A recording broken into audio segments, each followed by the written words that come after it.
Hey, Bobby Manning here. Welcome to the Garden Report. After hours, live here on the court at TD Garden. It's nice out here, Bobby. I like it. Just a couple more of these left. And the Celtics tried to do a dress rehearsal tonight before those final two. Get the top six out there. Get the starters together against a Knicks team that came in hot, looking to clinch that 3 seed. And they flopped almost immediately. 4 quick turnovers to start this game. A slew of, I think, 6 offensive rebounds by the Knicks in that first quarter. 4 of them turning into points for New York as they built a double-digit lead before halftime. And then I think it got up to like 21 by halftime. It just mounted to the point where it got to 30 by the third quarter, and then you see the bench emptying. So a ghastly sight, as I said on Twitter. Jimmy liked that one.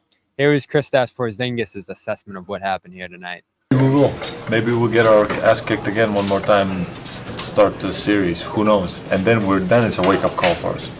But most likely, if I had to bet, I would say we'll show up at the level that we need to show up. But it's on us. It's on us, and as I said, I don't think it's I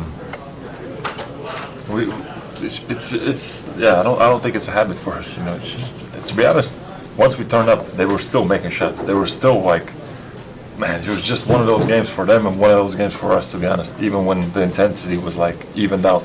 So, and usually when we even out the intensity, we always have the advantage when we start building. But tonight just wasn't our night on any of those aspects. So we got the result. But the second unit was on fire, and got us back and at least gave some like positivity to the crowd at the end of the game. But again, I would say no chance we don't turn up as the team that the fans love on the first playoff game. Do the Celtics need a wake-up call, Josue? If not, they're gonna get one anyways, right, Bobby? I mean, the playoffs, it's another level in terms of teams obviously playing for their lives, and that's exactly the kind of energy they got here. You know what I mean? I mean, the New York Knicks weren't playing for their playoff lives, but I think this meant a lot to them. They really want to lock in that number 3 seed, avoid the Celtics and the possible potential second round matchup, and then get to the Eastern Conference Finals and see them there. I mean, if you're Coach Thibodeau, that's your mindset going into this one, and you're going to make sure that everyone's on the same exact page. This is a team that you've played now 5 times throughout the course of the regular season. Who better than the best team in the NBA with the best record, with this humongous lead atop of the Eastern Conference, and they're healthy. You got the starting 5 out here. You got guys that obviously they're the biggest reason why this team has the best record in the NBA. So they put forth that type of effort, and you saw it from start to finish, if you ask me. Jalen Brunson was tremendous. I thought OG was great as well. Having him back in the fold means a lot to this team, to this organization.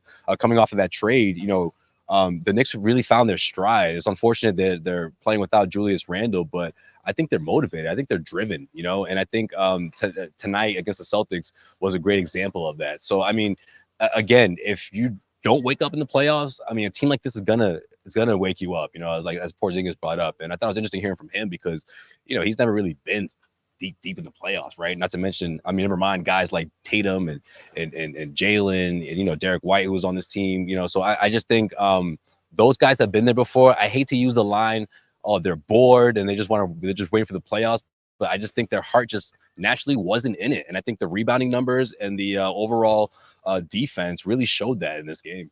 39 for Brunson. If you were on prizepicks.com/CLNS picking more on his. Yeah, you came up. You came through with a win there. This to me, it's tough. And I agree with all the stuff you said about the Knicks. They're the team that worries me the most in a given series, or I think the team that can give the Celtics the toughest time in a series. And as you mentioned as well, they're probably not going to be in that bracket. So that's an East Finals discussion. So right. I'll put them to the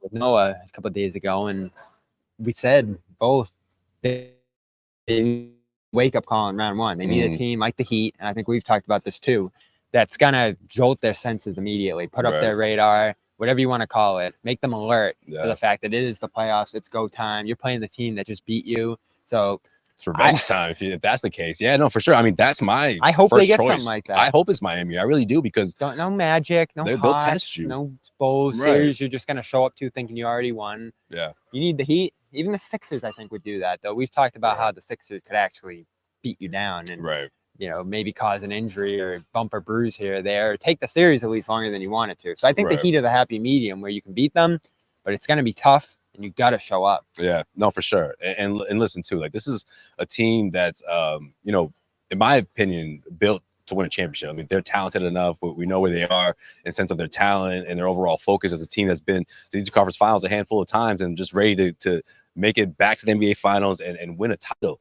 But this whole like narrative of like, oh man, I hope it's a team that really keeps them in it. I mean, like I just feel like playing in the playoffs, being in the postseason, seeing this place filled, like that should happen organically. You know what I mean? So I don't think it's one of those things where it's like, oh, if they get like too light of a team, that could really mess with them mentally. Well, it shouldn't. I mean, it could happen, but it shouldn't. I think that's what Porzingis was realistically trying to say there. But obviously, he doesn't want to get too ahead of himself and say, "Oh no, we're gonna just dominate like we've been doing all season long." I mean, the playoffs is a different animal for sure. But I think the best version of yourself should happen naturally, especially when you're this talented. And again, this experience in the sense of guys who have been into deep playoff runs, maybe not Kristaps Porzingis, but someone like Jrue Holiday who's won a championship before. I mean, he knows it's not a matter of, oh, it's all about if the team pushes us to that focus. No, that's got to happen organically. It's difficult because this is probably it for them. I don't think they're going to play tomorrow, at least most of the starters. Maybe this inspires some of them to get out there. I don't know.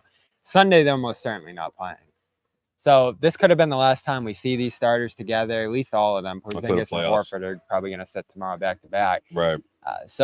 This was it. You got some practice time now, but it's a long way until game one. And this is a night where you were hoping you were going to get back to that level you played at there in the regular season against a tough team and put on this dominant win. That's why I called it a dress rehearsal. I was thrilled when everybody was activated for this one. And this wasn't a great way to show up, especially since you already had that wake-up call against the Bucks. I know 2 starters were out that night. That's an easy excuse of boredom, not ready, playing against more desperate team, and missing guys. There was no real excuse tonight. Yeah, I mean, listen, besides the hungry Knicks trying to avoid getting pushed down to the 4th seed, I mean, maybe not, but I think maybe that's enough. I mean, in the sense of what this team has been through, the New York Knicks, and they're finally somewhat healthy. Obviously, they don't have one of the big guys in Julius Randle, but I think they were able to. I think Thibodeau's ready to rally the troops. You know what I mean? Like this is a bullet board material. You know what I mean? A bulletin board material. Like again, like this is the team you want to face if you're the New York Knicks, in the sense of okay, if this is the team that is going to get everyone motivated or get everyone spirits high with again avoiding slipping down to the 4th seed. That's just enough. I love an East final. That's enough for these guys. I mean, Josh Hart had a double-double at halftime. I mean, these guys wanted this game, man. Hartenstein was big. They won the margins. They outshot the Celtics by 20 shots tonight, too. So it's a smart team. It's a physical team, and it's a talented team. Brunson can be the best player on the court on any given night. And we have another discussion due soon, not tonight, but soon, about whether he moved into that all NBA first team class with some of these performances late this year. But we'll hold that for another day. That's a great topic, man. We'll get into awards before the end of the year. We'll do all that. So stay plenty downtime between the end of the season and the playoffs. Thanks to the Celtics' dominant first dominant regular season for sure. A lot of discussion on the season that was. I think this is the last time we're going to see a lot of the regulars here tonight. 2 games left though for whoever shows up for those games. Celtics Hornets, the Grant Williams return tomorrow. Grant's back for potentially an interview with him tomorrow coming here on Celtics All Access. I think that's in the cards. And then CLNS Media for all the game coverage. We'll post-game, pre-game, all the rest here. And, of course, Garden Report. Always going live here on CLNS Media and Celtics All Access. Of course, check out our official daily fantasy sports partner, Prize Picks. Go to prizepicks.com/CLNS for 100% matching bonus up to $100. And check out our great golf leisure partner, PXG. Go to pxg.com/garden right now. I found that hat, by the way. There. Like right after we got off the air last show. I'll wear it next show, maybe. It's rainy these next couple of days, but I can't wait to get out there again in my PXG gear. Those polos are fire, man. Maybe we'll even wear them to a game. Rep him at a game. I don't know. Maybe shoot around. Gary might get mad at us, but we'll think about it. Gary would DXG.com starting Gary to would get definitely yours. have It's more some words off for season us. wear, Yeah. but it's great. It's comfortable. It's great to even just wear in the summertime, chilling or on the course. So check that out. There's been the Garden Report. Celtics lose to the Knicks 118-109 for Josue Pavon. I'm Buddy Man. There's been